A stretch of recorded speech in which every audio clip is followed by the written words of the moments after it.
Deputy Speaker. May I begin by expressing relief at the release of the hostages, but anger that so many have not lived to see this day. Relief that Palestinians are not sheltering from the skies today, but anger that so many have not done so without friends and family by their sides and with homes to return to. So as we all embrace that collective relief, let us not forget that access to aid is essential. Access by the world's media and investigators to document crimes against humanity is essential. A two-state solution is essential. Accountability is essential. And it is with those words in mind that I say to the Prime Minister what I said to his predecessor 2 years ago. History will judge us by our response and by our actions. Up till now, on too many occasions, we have failed. Let us not do so anymore. Well, can I agree with him that aid is the immediate issue? I agree the media absolutely needs to be allowed in to document what has to be seen, and on a two-state solution, of course, there has to be accountability. In September last year, the government announced that it has suspended 30 export arms licences to Israel, with around 350 licences remaining active. The government has repeatedly said it was blocking the sale of items to be used in Israel's military assault in Gaza, yet a new Channel 4 report has found Israel imported nearly £1 million worth of UK munitions in the first 9 months of this year, with a total of 110,000 items categorised as bullets from the UK to Israel in August alone. Could the Prime Minister confirm whether UK-made munitions were used in Israel's military assault in Gaza, and does he agree with me that a world for justice and with peace that is lasting must be won without these bullets and these bombs? The government's position in relation to banning arms has been set out on many occasions, and it's not been altered. Ellie Chams. Thank you, Madam Deputy Speaker. I warmly welcome the ceasefire and was deeply moved, as I'm sure we all were, by the scenes of Israeli and Palestinian families being reunited yesterday. One of the Palestinian prisoners who has not been released is Mr. Marwan Barghouti, a member of the Palestinian Legislative Council who's been in prison since 2002 without a fair trial and subjected to human rights abuses. Can I ask the Prime Minister what recent representation his government has made in the last few days to secure the immediate release of Mr. Barghouti, given his widespread popularity as a unifying voice for Palestinian rights, dignity and freedom, and therefore his potential crucial role in securing a meaningful and lasting peace in the region? Can I thank you for raising the individual case and offer to provide her with such further information as we can, as soon as we can, in relation to that particular case. Yuan Yang. Thank you, Madam Deputy Speaker. Setting aside the fact that we find ourselves in a situation where conditions have been placed upon the cessation of the annihilation of an entire people, or the strange delineation between hostages on one side and prisoners held in administrative detention on the other, we should, of course, all, as the Prime Minister said, express profound relief at the end of the killing, not least of one child every 45 minutes for 2 years. Isn't the lesson, though, of the last 2 years that when the UK finally moves on from empty rhetoric to take concrete action, that there is movement in the parties to a conflict like this, and that therefore we should be thinking about what more concrete action we can take, and in particular in 3 areas. First of all, can we please have concrete steps to deter Israeli territorial ambition in the West Bank, including a ban on settlement goods now that we've officially recognised that territory? Secondly, could we have a reassertion of UK support for international law and the institutions which support it? And in particular, if he could use his relationship with President Trump to have the sanctions on individuals at the UN and the International Criminal Court lifted. And finally, if we are to support or participate in an international stabilisation force, could we please insist that it also covers areas B and C of the occupied Palestinian territories, where the IDF, I'm afraid, too often acts as cover for incidents of Israeli terrorism? Well, I thank him for his question and taking each of the 3 parts. Certainly, on the West Bank, we have taken action, as he knows, and will continue to look what further action we can take where we can with other countries, but it's important as we focus on Gaza that we do not forget the situation in the West Bank, as he rightly knows. On international law, yes, of course we're committed to international law and proud to uphold it, and I'm pleased to hear him do so. It was once the proud position of his party as well, sadly no longer the case. On the stabilisation force, the terms of reference are still being drawn up. There is a United Nations Security Council resolution in terms of the establishment of the force, or I hope that there will be, but the wider terms of reference not yet agreed, but I'll bear in mind what he has to say. I want to feel happy this week, but I find it impossible. Because with so much destruction and so much devastation and so many lives lost, you look back over the last 2 years and you ask the question, what on earth was it all for? But history teaches us that from the depths of that despair can often launch a positive future. And there is only one way to achieve the everlasting peace that President Trump so rightly talks about, and that is that two-state solution. Israelis and Palestinians living side by side in dignity and security. I would like to thank this government for recognising the state of Palestine. That was a promise made to my great-grandfather, finally made good. But that is an empty promise unless it is followed by statehood.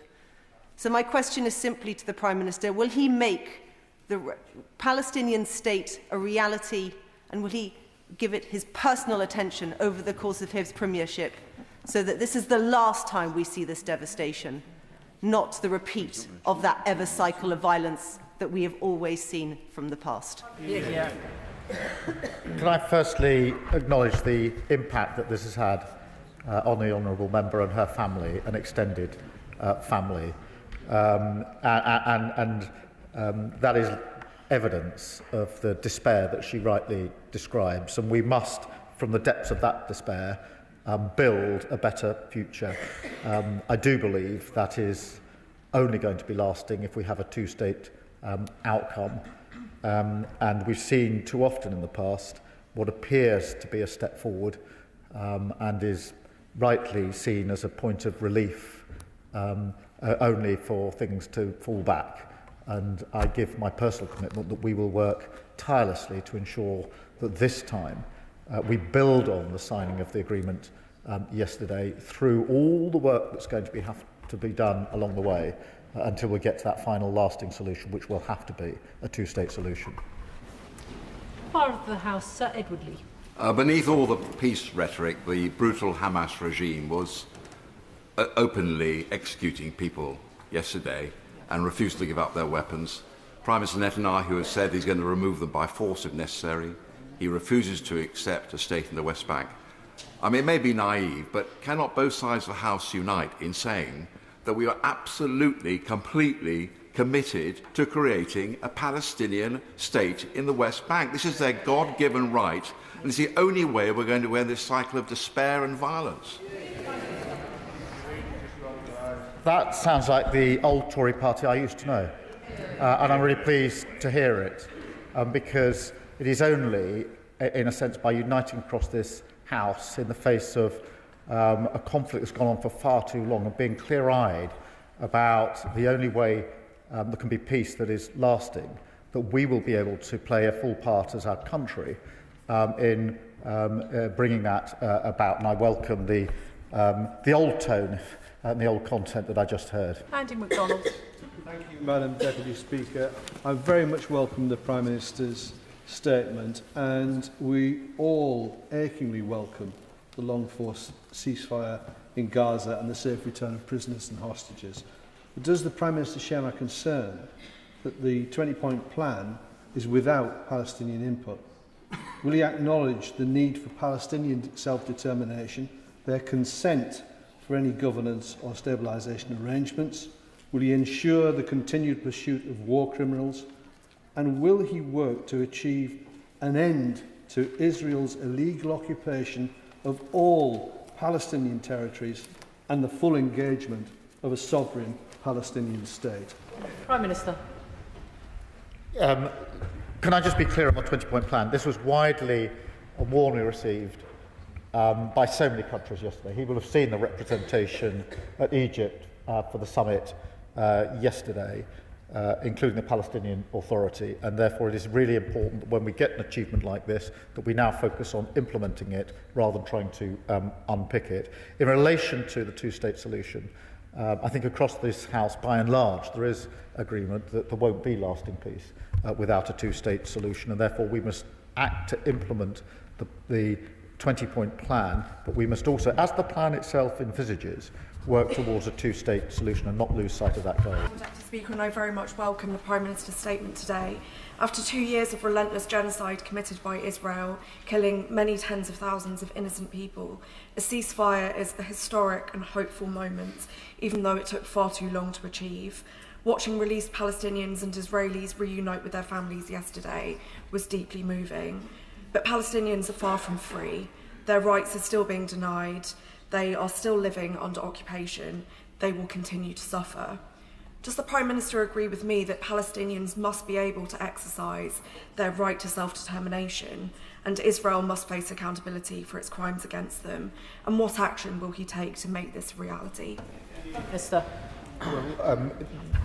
I do agree that there will be no lasting peace without a two-state outcome, and that's why we must continue to strive towards it.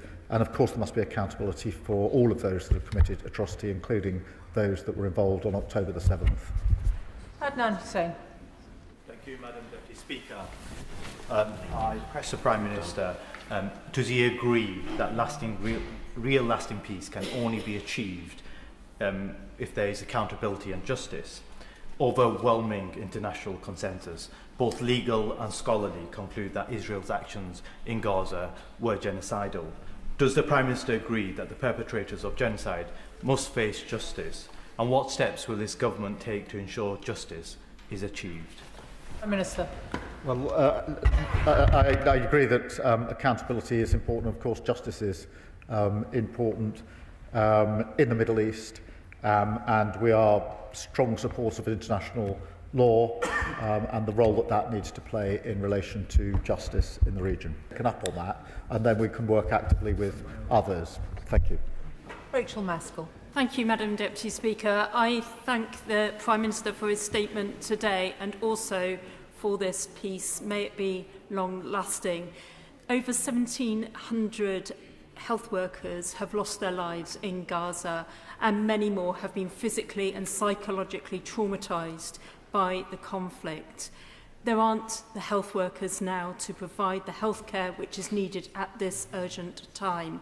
Will he ensure that the UK play its part in providing health care into Gaza, but also with the decimation of all the universities in Gaza?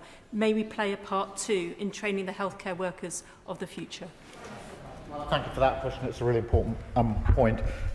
We are working with others. There was a conference in Paris last week, which the Foreign Secretary attended, which had on its agenda, amongst other things, how we can support the restoration of health care, which is vitally important. As we do that, we will update the House on the measures we're taking.